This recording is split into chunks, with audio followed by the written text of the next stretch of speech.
నమస్తే, నేను సిరి. గుడివాడలో చూసుకున్నట్టయితే గడ్డం గ్యాంగ్ అయితే 100 కోట్ల రూపాయల స్కామ్ అయితే చేశారు.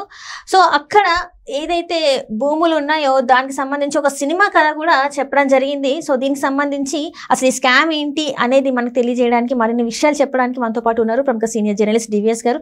నమస్కారం సార్. నమస్తే సార్, గత ప్రభుత్వ హయాంలో అసలు ఎక్కడ అవినీతి జరగలేదు, లేకపోతే ఎక్కడ స్కామ్లు జరగలేదు, ఎక్కడ భూ కబ్జాలు జరగలేదు అంటే ఇది అదని చెప్పడానికి ఏది లేదు సార్. ఇప్పుడు కూడా ఏంటంటే 100 కోట్ల రూపాయల స్కామ్ జరిగింది గుడివాడలో. గడ్డం గ్యాంగ్, మట్టి ఏమంటారు, మట్టి డబ్బుని తినేసిన గ్యాంగ్ అని మనం మాట్లాడుకోవచ్చు. సో అక్కడ అసలు 100 కోట్ల స్కామ్ ఎట్లా జరిగిందంటారు సార్? అంటే వల్లభనేని వంశీ నెల రోజులుగా జైల్లో ఉన్నాడు. అవును సార్. రంగు మారింది, కాంతులు కళావిహీనం అయిపోయిందంటారు. అంటే ఏంటి, ఇప్పుడు జుట్టుకి నల్ల రంగు వేసేవాడు పాపం ఇప్పుడు కాస్త తెల్లబడిపోయిందా? చంద్రబాబును ముసలాడని హేళన చేసిన వాళ్ళు ముసలి వంశీ వాళ్ళ కళ్ళ ముందుకు వచ్చాడా? రేపొద్దున కొడాలి నాని పరిస్థితి కూడా అదేనా? నెక్స్ట్ అరెస్ట్ కొడాలి నానియేనా? ఎందుకంటే అట్లాంటాలో లోకేష్ బాబు అక్కడ ఎన్టీఆర్ విగ్రహావిష్కరణ సందర్భంగా ఎన్టీఆర్ అభిమానులు క్వశ్చన్లు వేశారు. రెడ్ బుక్ అంటూ. Red book already 3rd chapter open అన్నాడు. 3rd చాప్టర్లో ఉండేది ఏంటో వాళ్ళని అడగండి అని పక్కనున్న యార్లగడ్డ వెంకటరామన్ చూపించాడు. వల్లభనేని వంశీ జైలుకి వెళ్ళాడు. మరో పక్కనున్న వెనిగళ్ల రాముని చూపించాడు.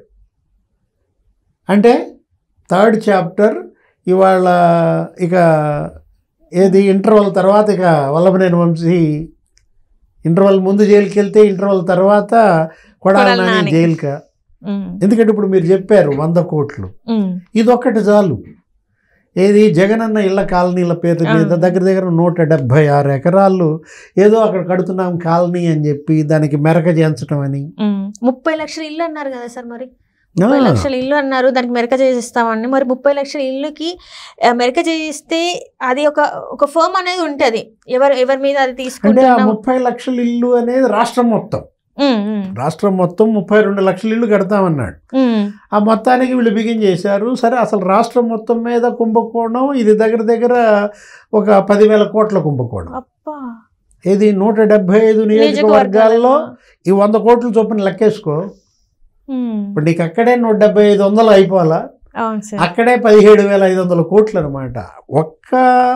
ఇక్కడ గుడివాడలోనే 100 కోట్లు అంటే ప్రతి నియోజకవర్గంలో 200 కోట్లు 100 కోట్లు మినిమం వేశారు. ఇప్పుడు ఇది కేవలం అక్కడే ఎక్కడ మల్లాయపాలెం ఆ లేఅవుట్లోనే అనమాట. ఏం జరిగింది, సినిమా తీస్తున్నాం రామ్ గోపాల్ వర్మతో బహుశా మరి ఆయనతో 4 సినిమాలు తీసింది ఆయనే కదా, వైసీపీకి అనుకూలంగా.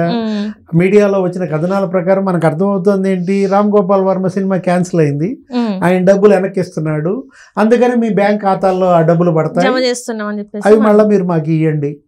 ఒక 16 మంది దళితులు యువకులు, ఎవరో మందా చటర్జీ అంట, వాడి దాంట్లో 1,12,00,000 పడ్డాయి. ఇంకొకళ్ళు ఎవరో మందా దీప్తి అంట, ఆమె దాంట్లో 1,12,00,000 ఒకసారి, 1,12,00,000 ఒకసారి. ఇప్పుడు ఇట్లా 16 మందికి ఒకటి పేరు మీద 36 లక్షలు, ఒకటి పేరు మీద 48 లక్షలు, ఇంకొకటి పేరు మీద బ్యాంక్ ఖాతాల్లో 1,12,00,000. ఈ డబ్బు ప్రభుత్వ డబ్బు, ఇది పేదల డబ్బు అనమాట. అసలు వాళ్ళకి తెలియకుండానే అదే రోజు విత్డ్రా చేయటం ఏంటి. ఇప్పుడు దానికి మరి నీ అకౌంట్లో 1 కోటి పడిందంటే ఇన్కమ్ ట్యాక్స్ వస్తుంది కదా, ఎక్కడి నుంచి వచ్చింది ఆ డబ్బు, దానికి ట్యాక్స్ కట్టాలి. ఇప్పుడు ఆ ట్యాక్సులు కట్టాల్సి వచ్చింది 16 మంది. వాళ్ళు లబలబ పోయాపడిని అడిగారు ఎవరిని, ఆ థియేటర్లో ఉండేవాడు కదా, అసలు థియేటర్ కూడా కబ్జా చేసినట్టున్నారు, శరత్ థియేటర్ ఏదో, అక్కడికి వెళ్ళి కొడాలి నానిని అడిగారు, అన్న ఏంటి మా పరిస్థితి, మేమే మరి ఆ డబ్బులు పన్నులు కట్టమంటే నాని సమాధానం ఏంటి, తమ్ముళ్ళు పన్నులు మీరు కట్టాల్సిన పని లేదు, మీ పేరు మీద డెత్ సర్టిఫికెట్ ఇస్తా అన్నాడట. ఎంత రాక్షసత్వం అంటే, బతికున్న మనిషికి డెత్ సర్టిఫికెట్ ఇప్పిస్తానన్నామంటే ఇప్పుడు నీకే సర్టిఫికెట్ ఇప్పించాలి, ఆ డెత్ సర్టిఫికెట్ ఏదో నీకే ఇప్పించేస్తే పోలా, ఇవన్నీ మాఫీ అయిపోతాయి కదా. అంటే అటు ఎమ్మెల్యేగా ఇటు సివిల్ సప్లైస్ మినిస్టర్గా కొడాలి నాని 1,000 కోట్లు సంపాదించాడని. ఏంటి అక్కడ పేకాటల నిర్వహణ, జూద గృహాల నిర్వహణ, క్యాసినోలు. ఇప్పుడు ఈ మట్టి మాఫియా, 200 కోట్ల మట్టి మాఫియా అంటే ఎక్కడ గుడివాడలో పోలవరం కట్టలు దవ్వేశారు, చెరువులు దవ్వేశారు. అసలు మంచినీటి చెరువు, సిద్ధాంతం చెరువు, ఆ మట్టి అంతా ఏం చేశారు?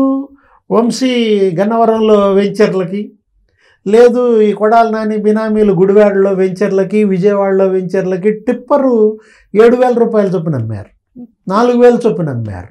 అసలు 100 టిప్పర్లు దీనికే కొన్నారంట. అసలు శివుడి రథాలంట. ఆ టిప్పర్లకు ఏ పేరు పెట్టారు? శివుడి రథాలు అని చెప్పి 100 టిప్పర్లు కొని రైతుల పొలాల్లో మట్టి, బుడమేరు వాగులో మట్టి, చెరువుల్లో మట్టి, మొత్తం మట్టి తవ్వేసి 4,000 టిప్పర్, రోజుకి 300-400 టిప్పర్లు. అసలు ఏం జరిగిందో అర్థం కాలే మనకి. ఇప్పుడు చంద్రబాబు గత ప్రభుత్వంలో పోలవరంలో ఇట్లా ఉండేది, పనులు జరపటం, అక్కడ యంత్రాలు, జేసీబీలు, టిప్పర్లు, కోలాహలం, వేలాది కార్మికులు, ఇంజనీర్లు, ప్రాజెక్టు నిర్మాణం. అక్కడ చూసాం మనం ఆ దృశ్యం. ఇదేంటిది? ఇది దోపిడీ యజ్ఞం. అదేమో ఒక అభివృద్ధి యజ్ఞం లాగా అక్కడ జరిగితే ఇక్కడేంటి? మట్టి దోపిడీ, ఇసుక దోపిడీ, అరే పేకాటలు నిర్వహించడం. ఆ థియేటర్ అబ్బడినే కబ్జా చేశారంట. ఇతను వెళ్ళిపోయిన తర్వాత ఆ థియేటర్ సొంతదారులకి వెనుగళ్ళ రాము హ్యాండ్ ఓవర్ చేసినట్టున్నాడు. దానిలోనే వైసీపీ కార్యాలయం పెట్టారు. ఏదో చైతన్య విద్యా సంస్థలంట, వాళ్ళది 8 ఎకరాలు వాళ్ళది, వీళ్ళు కబ్జా. ఏంటి వాళ్ళు చెప్పిన రేటు కదా అమ్మాలని, అది బ్రహ్మాండంగా 10 కోట్లు చేసేదనమాట. 5 కోట్లకే దాన్ని అమ్మమని వాడికి 3 కోట్లు ఇచ్చి మళ్ళీ అందులో 2 కోట్లు ఎత్తినట్టు. ఆ మెరుగుమాల ఖాళీ అతను అరెస్ట్ చేసినట్టున్నారు, ఎక్కడో పట్టుకొచ్చినట్టున్నారు. అస్సాంలోనో గిస్సాంలోనో ఉంటే ఎక్కడో 2 నెలల క్రితమో ఎప్పుడో పట్టుకొచ్చి జైల్లో పడేసినట్టున్నారు.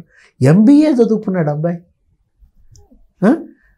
అరే అతను అంత చదువుకున్నాడు, కొడాలి నాని పక్కన చేరి ఇక ఈ ప్యాకాట్లు, ఈ క్యాసినోలు, ఈ బెట్టింగ్, ఏంటి క్రికెట్ బెట్టింగ్, నూజివీడు మామిడి తోటల్లో ఇదే అంట. ఏది ఈ బెట్టింగ్లు.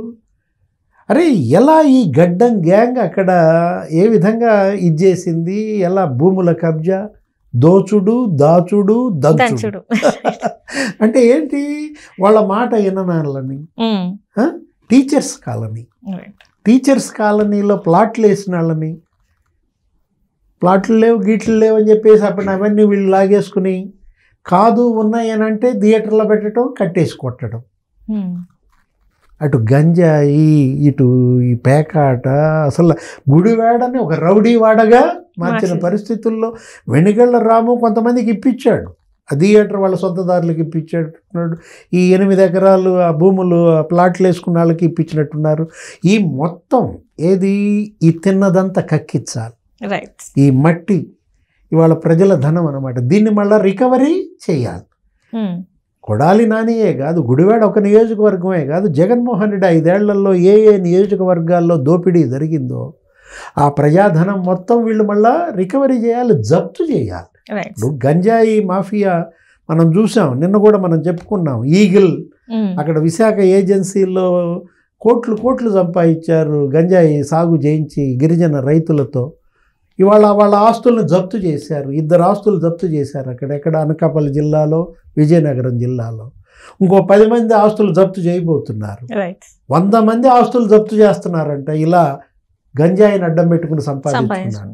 వీళ్ళ ఆస్తులు కూడా జప్తు చేయాలి. ఈ మట్టి మాఫియా, లేకపోతే ఇసుక మాఫియా, లేకపోతే ఈ పేకాట మాఫియా, ఇలా సంపాదించి ప్రజల రక్తం పీల్చి మద్యం మాఫియా, వీళ్ళ ఆస్తులను జప్తు చేసినప్పుడే అటు దోషుల్ని శిక్షించాలి, ఇటు ప్రజాధనాన్ని రక్షించాలి. Right. Thank you so much. నమస్తే.